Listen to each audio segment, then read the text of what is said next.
ce matin, vous allez nous emmener dans cette contrée lointaine, proche du Canada, c'est l'Acadie ?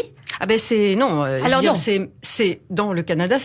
Je vous emmène au Nouveau-Brunswick, qui est une province du Canada qui confine au Maine, à l'État du Maine américain, et puis au-dessus il y a le Québec, mais qui a une caractéristique, c'est-à-dire que c'est la seule région effectivement du Canada où officiellement la langue française est officialisée, c'est-à-dire qu'il y a qu'un quart de la population et de moins en moins qui parle le français, mais ils défendent le français comme nous ne saurions vraiment pas le faire. Donc un français particulier comme Linda Lemay que vous venez d'entendre. Alors c'est un petit peu avec l'accent. Oui, avec l'accent. Alors, Evelyne, vous allez nous présenter finalement un homme dans ce voyage, parce que dans cette contrée, ce qui est intéressant aussi, c'est d'aller à la rencontre des habitants, leur mode de vie, leur façon d'être. Vous venez de parler de la langue qui est précieuse pour eux, mais ils ont une façon d'être avec la nature et notamment avec les animaux qui est particulière et qui est remarquable. C'est un homme qui s'appelle Richard. Parlez-nous de lui. Alors, je vais juste vous brosser un petit peu le cadre, si vous voulez bien, du Nouveau-Brunswick. C'est donc une grande province canadienne avec beaucoup d'espaces nature. Il y a notamment un endroit qui s'appelle les Rochers de Hopewell, qui est dans le sud. C'est la baie de Fundy. Et c'est extraordinaire parce que vous avez des marées 2 fois par jour qui montent à 16 mètres de haut. Ce qui fait que les rochers, qui sont absolument immenses, sont totalement sous l'eau à marée haute, et vous marchez au fond de l'océan à marée basse, donc c'est assez spectaculaire. Il y a des forêts primaires magnifiques avec des lichens, des mousses, des cascades. C'est nature comme on imagine le Canada en général. Donc la nature est un acteur principal dans la vie des Acadiens là-bas. Tout à fait. Alors vous avez aussi vous avez beaucoup d'espèces animales, bien évidemment, les étendues sont grandes. Et puis alors il y a une spécialité dans le pays, c'est le homard, c'est le pays du homard. Vous avez même la capitale du homard, Shediac, où chaque année il y a un festival. Vous avez une énorme statue de homard en plein milieu de la ville. Très élégant, assez spectaculaire. Très Vous pouvez manger des hamburgers au homard, c'est assez particulier aussi. Oui, c'est spécial. Et donc vous avez, je ne sais pas si, je vais pas dire si vous avez, parce que j'y étais il y a quelque temps.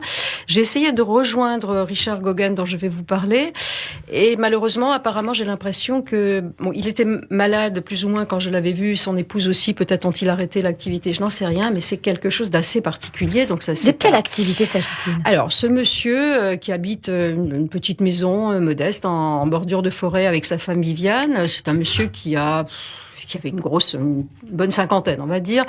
Plutôt petit, râblé, il était bûcheron à l'origine, et puis à un moment donné, il y avait plus de travail.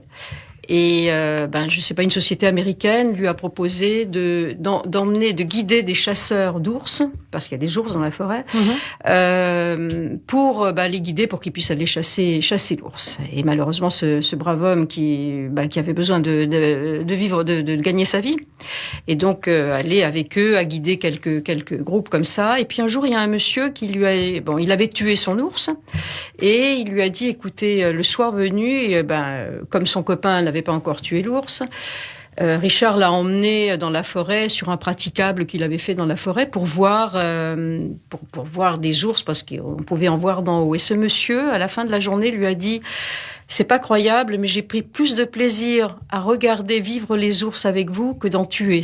Et ça lui a donné une idée, on imagine bien. Et ça lui a donné une idée, et il s'est dit, moi, la chasse, c'est pas du tout mon truc, vraiment, j'ai plus envie de faire ça. Et on comprend, on comprend, mais en même temps, il faut vivre. Et donc, Richard n'a absolument, si on lui a demandé de guider ces groupes, c'est parce que il n'a aucune appréhension des ours. Ils ne sont pas du tout apprivoisés, vous pensez bien. C'est des ours bruns. Il y en a quand même quelques-uns qui font 300, 400 Mais kilos. attention, les ours sont très dangereux. Ils peuvent charger, d'autant plus s'il y a des bébés aux alentours. Et c'est un homme qui les aborde avec beaucoup de sérénité, vous nous disiez. Il a toujours marché. Alors, je lui ai demandé, mais comment, parce que tu les apprivoises pas. Il m'a dit, mais pas du tout. Mais moi, quand je les rencontre dans la forêt, ça fait très longtemps que je pratique la forêt, s'ils ont l'air de vouloir être méchants, je les regarde dans les yeux et je leur fais plus peur qu'ils me font peur. C'est intéressant ça. Bon, faut déjà avoir un petit truc ce matin, une petite astuce. Un petit truc, si vous rencontrez un ours, exactement. Alors, il n'a jamais d'arme, il a juste à sa ceinture, vous savez, une bombe à poivre pour les aveugler si jamais il y avait une agression. Jamais d'arme face à un ours. C'est quand même un être exceptionnel. Ah oui, et donc il a créé, il a construit. Alors ce monsieur qui avait tué un ours, il avait tué en fait une ours. Et il lui restait 2 petits à cette ours femelle qui était donc orphelin, voilà. Et les ours entre eux sont pas forcément gentils. Les femelles ne protègent pas nécessairement les ours des autres de leurs congénères.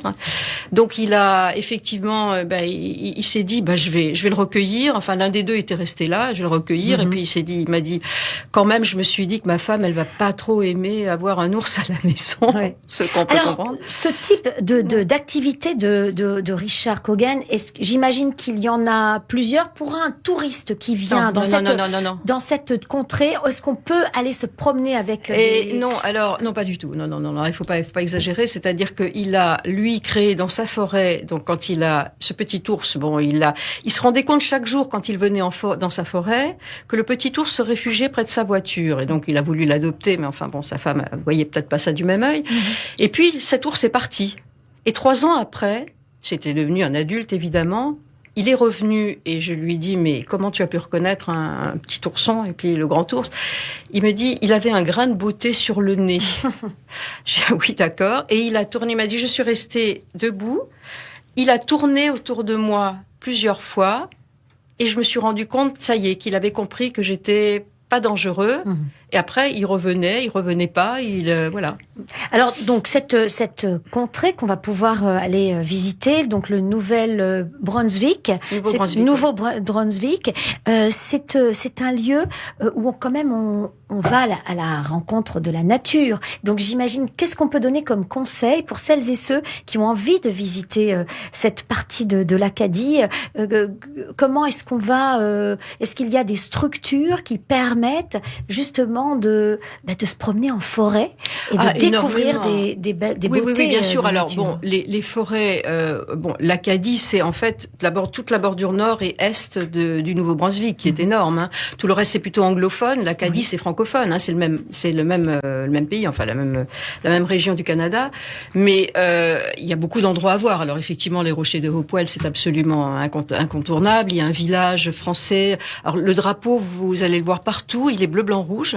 C'est le drapeau français avec juste une étoile dorée dans le bleu, mais ça, il y en a partout. Ils sont très, très, très, très militants. Il y a une grande fierté d'être français. Énorme, oui, tout à fait. Ils sont vraiment très fiers d'être français, en tout cas francophones. Alors, pour y aller, peut-être des conseils concrets, des conseils pratiques, j'allais dire, pour... Alors, il y a... En fait, c'est les mêmes conseils que pour le Québec ou pour le Canada en général. Bon, c'est évidemment, si vous n'aimez pas la nature, vous évitez, parce que les villes en tant que telles, il y a rien il y a rien à comparer avec nos villes européennes. Ce sont des villes américaines avec des blocs de béton, avec un très mauvais café, faut pas le dire. J'ai vu d'ailleurs un jour, c'était très mignon. Café il y avait une toute petite boutique qui avait mis une grande ardoise dehors où il y avait marqué bonne bouffe, bon café. Ah oui. Donc j'ai foncé direct parce qu'ils avaient de l'expresso, ce qui est rare ici. Mais c'était à la hauteur, absolument. C'était des Hollandaises qui s'étaient installées là. Donc vous pouvez, vous allez à Moncton, vous allez à Edwardton, etc. Il y a des vols absolument d'un peu partout. Bien sûr, les parcs naturels sont immenses. Vous pouvez, le mieux, c'est vrai que si vous voulez vraiment découvrir, c'est de prendre un guide ou de faire un autotour à partir de l'aéroport, parce que c'est quand même grand. Mais côté nature, vous êtes vraiment pas déçus. C'est gigantesque. Alors, magnifique. J'imagine qu'il y a quand même des offices de tourisme où là, il faut absolument se diriger vers eux pour avoir un guide. On ne peut pas partir dans la nature seul. Si, bien sûr. On peut le faire, mais c'est peut-être pas conseillé. Si, parce que vous avez beaucoup de parcs, comme aux États-Unis, des parcs nationaux. Et puis vous avez une entrée. Il y a des gardes forestiers qui sont là aussi. Oui, parce que je veux dire, vous n'allez pas rencontrer un ours à chaque coin de rue. Dans cette région-là, il y a des forêts. D'ailleurs, Richard Coogan il en a fait une activité invités, pour que tous les soirs, vers 18h, bon, il a compris. Les ours rentraient chez un de ses copains restaurateurs et lui piquaient tout dans le resto. Et surtout l'huile. Ils avaient besoin de gras. Donc maintenant, le copain restaurateur lui donnait à lui les bidons d'huile, des frites et des machins usagés. Dieu sait qu'on en utilise pour qu'il fasse face aux ours. Et donc, il les mettait dans des trous. Non, pas du tout. Un cadeau. Mais du coup, voilà, c'est une gourmandise. Et donc, ce qui fait qu'effectivement, les ours viennent le soir vers 18h quand il organisait, parce que j'ai bien peur qu'il ne le fasse plus, ces tours pour les touristes. Mais bon, les ours viennent ou ne viennent pas, quoi. Le Nouveau-Brunswick. Merci infiniment, Evelyne Avec Dreyfus. plaisir. On se retrouve la semaine prochaine pour une nouvelle carte postale. Absolument. Merci beaucoup. Bonne journée.